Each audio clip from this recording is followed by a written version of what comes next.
Okay, welcome back to the bench. And here's the reveal. It's got the new grill cloth in, and the boxer shorts are gone. Looks much better in my opinion. Let me know what you think.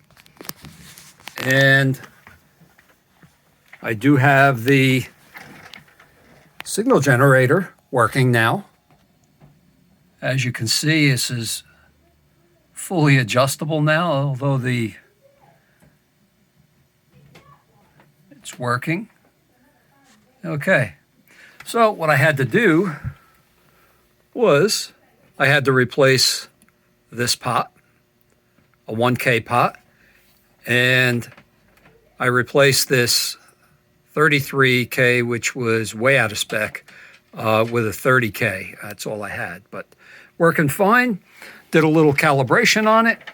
Now it's time to put it back into the case, ready to go. Thanks for stopping by.